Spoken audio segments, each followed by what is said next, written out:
اپنے گھروں کی معاشرت نبی والی لاؤ، ایک دوسرے کی تعریف کرو، ایک دوسرے کی حوصلہ افزائی کرو۔ سبحان اللہ۔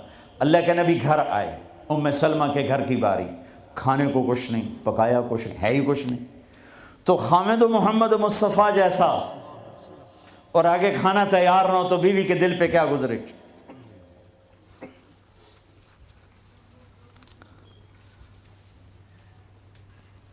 آپ نے پوچھا ام سلمہ کھانا کھانے کو کچھ ہے؟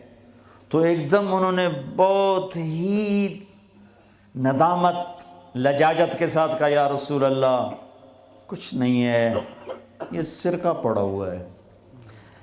اب سرکہ کیا کہتے ہیں انگریزی میں؟ ونیگر، شاید کسی کو سرکہ سمجھ میں نہ آئے۔ ایسی چیز ہے، ایک ڈراپ یہاں رکھو تو تمہاری زبان جل جائے گی، ہاف ٹی سپون لو تو تمہارا سارا گلا چیر کے رکھ دے گا۔ اور میں غلطی سے کوئی سرکے میں بعض سلاد پہ ہوتا ہے نا سرکہ ڈالا ہو، میں غلطی سے میرے منہ میں کوئی ایک پتا بھی چلا جائے تو ایک ہفتہ میرا گلا گیا، اتنا میرا سینسٹیو گلا ہے اس سے۔ سرکہ کوئی کھانے کی چیز؟ انہوں نے تو عاجل، یا رسول اللہ بھائی ایک سرکہ ہے، ہائے ہائے ہائے ہائے۔ آگے میرے نے کہ سرکہ بھی کوئی کھامن دی شاید، تو اتنا ہی نہیں پتا بھائی سرکہ کھامن دا نہیں ہوتا۔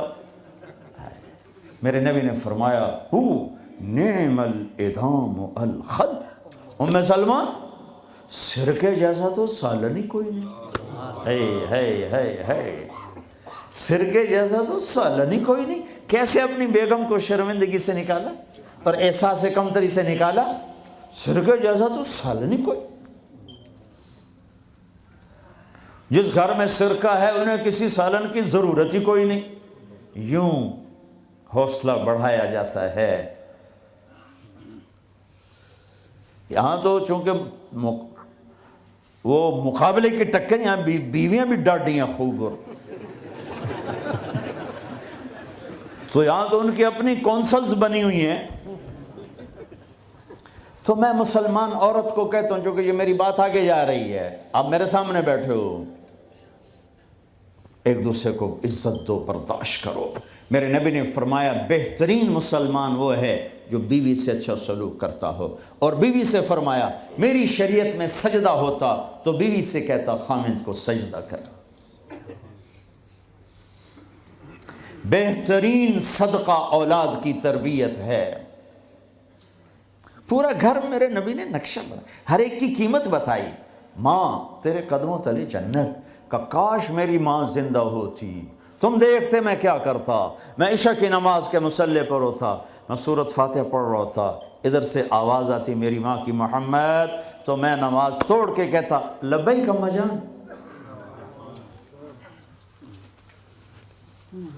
باپ کا تیرے جنت کا دروازہ ہے، باپ تیری جنت کا دروازہ ہے، کھولنا توڑنا نہیں، کھولنا توڑنا نہیں،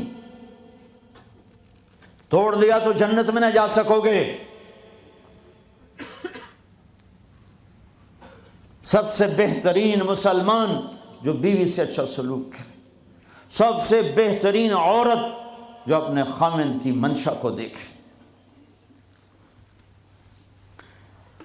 پھر آپ نے ایک عجب بات فرمائی جو معاشرے میں بہت بوجھ بنتا ہے جس کا، ہاں بھائی تمہیں ایسا صدقہ بتاؤں جس سے بڑھ کے کوئی صدقہ نہیں، تمہیں ایسا صدقہ بتاؤں جس سے بڑھ کے کوئی صدقہ نہیں۔ انہوں نے کہا جی کیا؟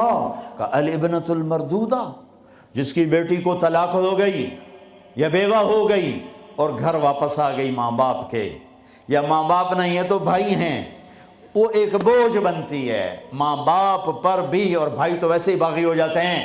میرے نبی نے فرمایا اس بچی پہ خرچ کرنا کائنات کا سب سے افضل صدقہ ہے۔ گھر، ایک گھر کیسے چلتا ہے؟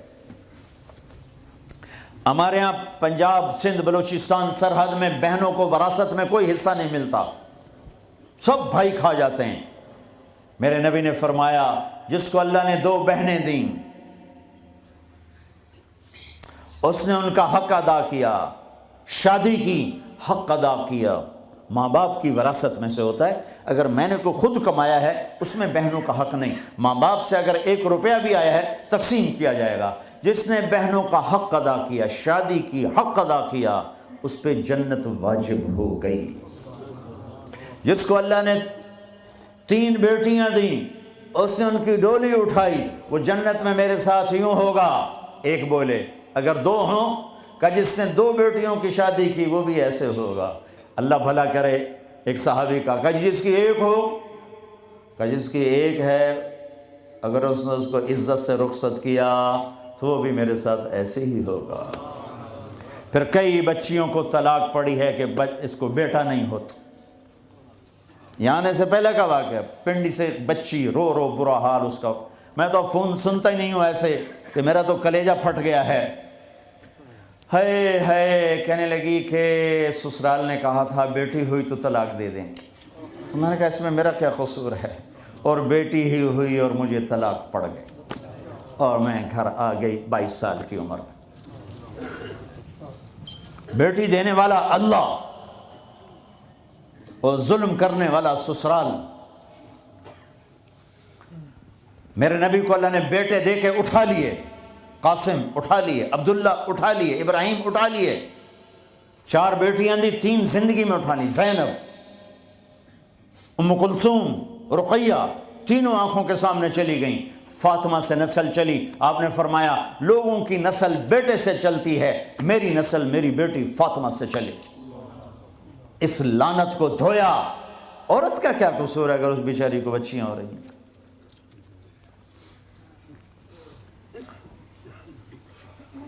جس نے اپنی بہنوں کو حق ادا کیا، جس نے بیٹیوں کو ڈولے میں بٹھایا، ان کا حق ادا کیا، کہ جنت میں یوں ہو جائے گا.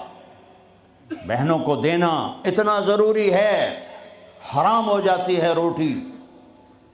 میں نے مولانا جمشید صاحب میرے استاد ہیں، میں نے ان سے تفسیر پڑھی ہے. میں ایک دن شہد کی بوتل لے کر گیا، پرانی بات ہے 76-77. میں نے کہا حضرت یہ ہدیہ ہے. فرمایا کہاں سے لائے ہو؟ میں کہا جی میرے اپنے باپ کا ہے. فرمایا تیرے باپ نے اپنی بہنوں کو، تیرے باپ نے اپنی بہن یعنی میری پھوپھیوں کو، تیرے باپ نے اپنی بہنوں کو زمین میں سے حصہ دیا تھا؟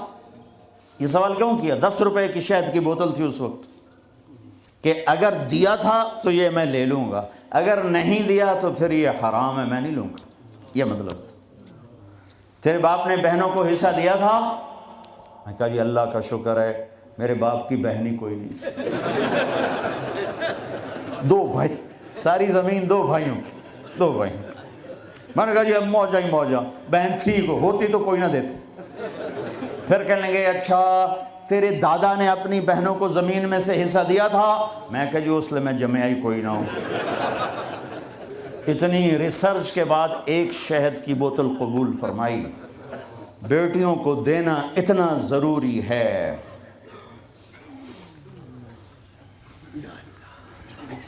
میں اپنے نبی والی معاشرت قائم کرو، اپنے نبی والی معاشرت قائم کرو. محبت ہو، سچائی ہو، الفت ہو، درگزر ہو، معاف کرنا ہو، طلاق سے بچو. یہ جھوٹی شادیاں نہ کرو، پیپر کی شادیاں نہ کرو. اللہ کے واسطے یہ دھوکہ نہ دو.